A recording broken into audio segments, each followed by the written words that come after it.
کشمیر کشمیر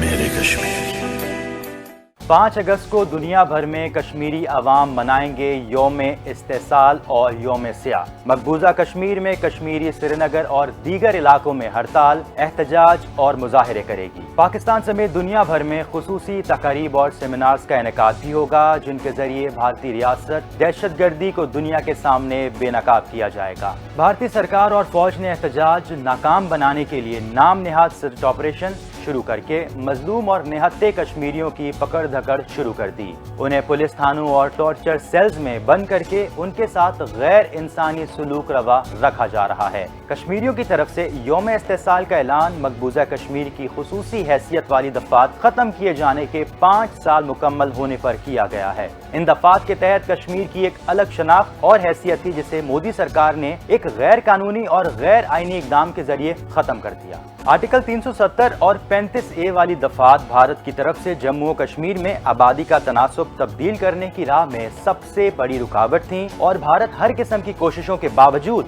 اپنے مذموم منصوبوں میں ناکامی سے دوچار تھا۔ اگست 2019 میں بھارت نے مقبوضہ کشمیر کی خصوصی حیثیت والی دفعات ختم کرنے جیسا خوفناک کھیل کھیلا اور مقبوضہ وادی کو 2 حصوں میں تقسیم کر کے وادی کشمیر کو لداخ سے الگ کر دیا گیا۔ یہ دفعات ختم ہونے سے لاکھوں کی تعداد میں غیر کشمیریوں کو اس جنت ارضی میں آباد کرنے کی راہ ہموار ہو گئی۔ مقبوضہ کشمیر کی خصوصی حیثیت والی دفعات کے تحت کوئی شخص صرف اسی صورت میں جموں و کشمیر کا شہری ہو سکتا تھا اگر وہ یہاں پیدا ہوا ہے۔ کسی بھی دوسری ریاست کا شہری جموں و کشمیر میں جائیداد نہیں خرید سکتا تھا۔ اسی طرح نہ وہ یہاں کا مستقل شہری بن سکتا ہے اور نہ ہی ملازمتوں پہ حق رکھتا تھا۔ یہی آرٹیکل 35 سے جموں کشمیر کے لوگوں کو مستقل شہریت کی ضمانت دیتا تھا۔ آرٹیکل 370 کے مطابق یہ طے تھا کہ 3 معاملات بھارت کی مرکزی حکومت کے پاس رہیں گے، جن میں سیکیورٹی، خارجہ امور اور کرنسی شامل ہیں، جبکہ اس کے علاوہ باقی تمام اختیارات جموں و کشمیر حکومت کے پاس رہیں گے۔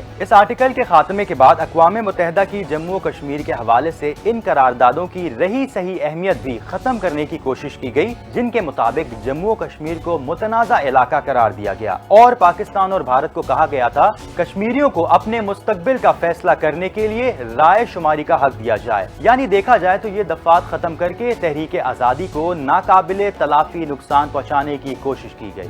بھارت سرکار نے دفعات ختم کرتے وقت پورے کشمیر کو چھاؤنی میں تبدیل کر کے حریت کانفرنس کی ساری قیادت کو جیلوں میں ڈال دیا تاکہ کوئی ان کی قیادت نہ کر سکے، لیکن اس سب کے باوجود جدوجہد آزادی رکی نہیں۔ مودی سرکار کشمیریوں کو جھکانے میں کامیاب نہ ہو سکی۔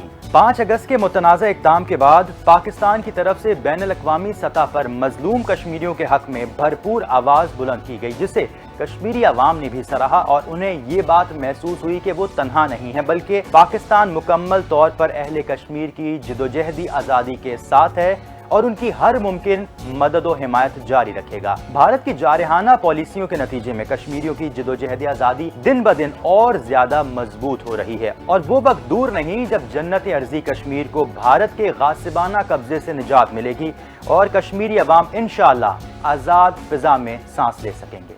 کشمیر میرے کشمیر۔